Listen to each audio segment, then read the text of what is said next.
Hola, ¿qué tal? I am la profesora Zapata.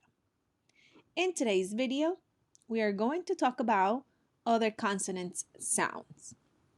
We are putting the spotlight on the G and the Y. So welcome back. If you made it to this video, I am really happy to be able to accompany you on this journey of learning to speak Spanish.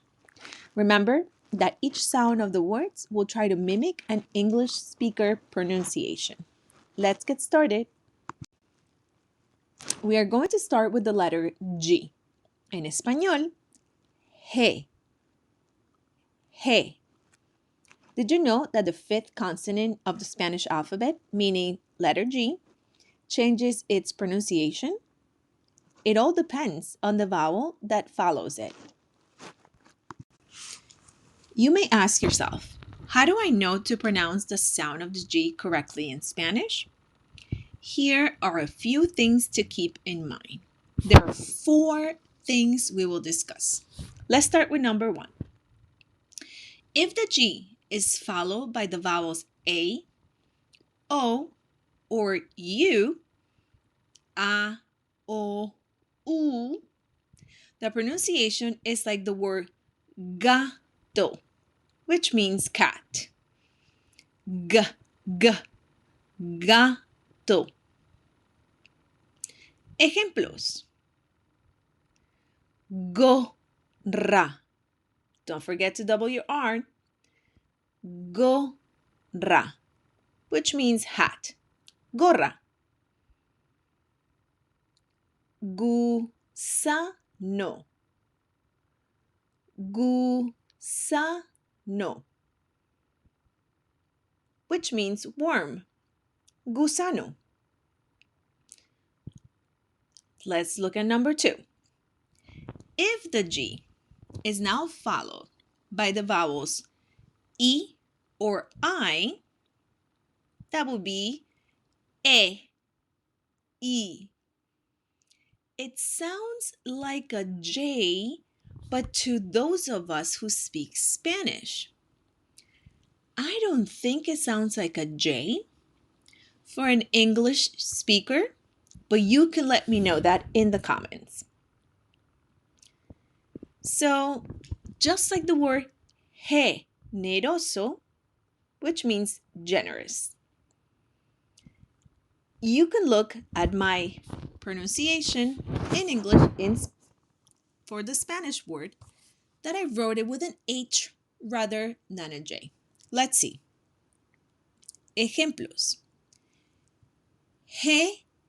Genuino. Genuino, which means genuine. Genuino. Gimnasia.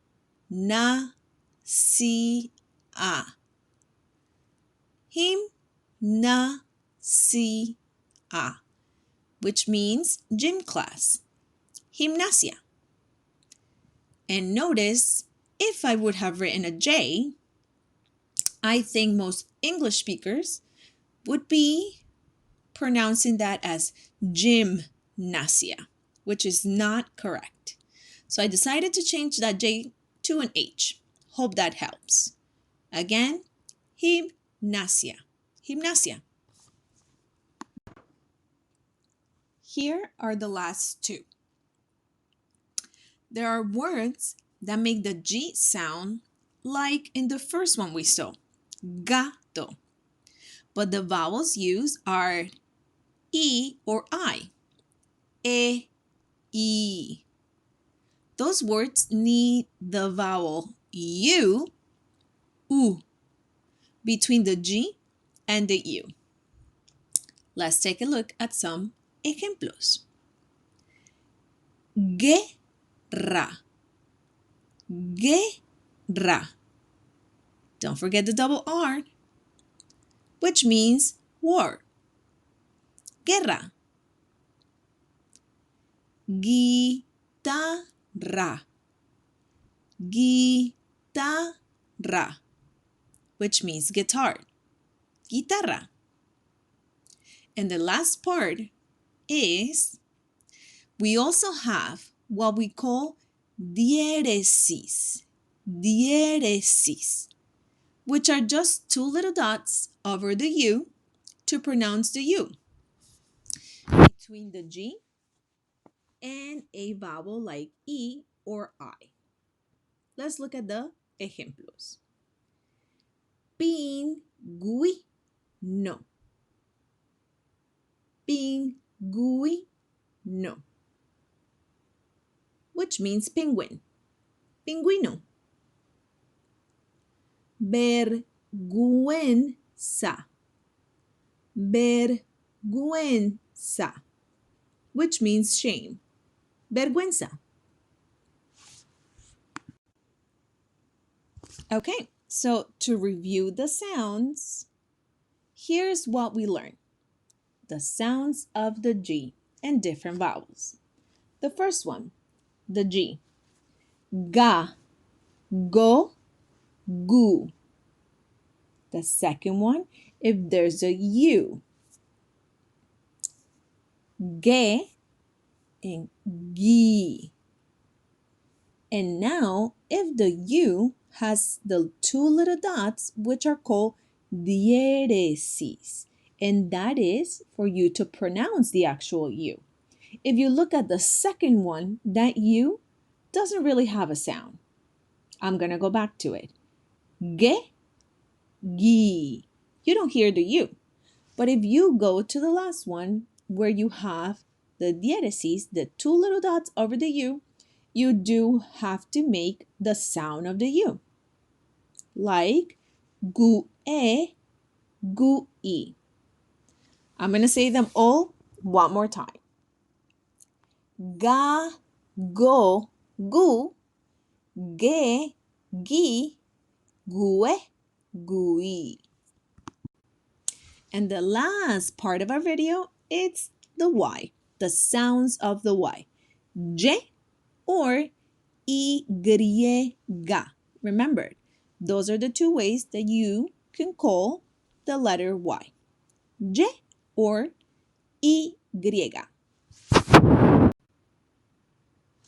We have arrived to the last part of this video, the letter Y. You can use the Y as a vowel, just like you do in English. If the Y is a word on its own, like the word and, which in Spanish we say y, may pronounce it like an I. You hear that? It sounds just like an I. Y. Ejemplo. Las vocales y las consonantes. That just means the vowels and the consonants. If the Y is at the end of a word, it also sounds like an I. Ejemplos. Hoy. Hoy, which means today. Remember, the H is a silent letter. You learned that in the alphabet video, so don't try to pronounce the H. Hoy. Rey. Rey, which means king. Uruguay. Uruguay, which you know is Uruguay. Don't give up on me. This sound you already know. This is the sound of the Y as a consonant, which you learned in the alphabet video. The pronunciation of the Y as a consonant should be with the tongue flat against the palate, meaning the roof of your mouth, and the air let out is not interrupted and it's let out through the small gap. Ejemplo. Yo. Yo, which means I as the personal pronoun. Yo. Proyecto. Proyecto. which means project. Proyecto. Mayo. Mayo, which means the month of May. Mayo. In some Spanish speaking countries, some may pronounce the Y as a IO sound. So it's not as strong as I am teaching you here. That's completely correct too. And later on, you'll find out that other Spanish speaking countries like Argentina pronounce the Y very differently than the way I'm teaching you here. We are done with our video. If you have any questions or suggestions, make sure that you email me at laprofesorazapata@gmail.com. I welcome suggestions and questions that you may have, and thank you for watching my videos. Make sure that you share them with people that are on the same journey as you and that you like them, and of course, subscribe to my channel. Ciao, ciao.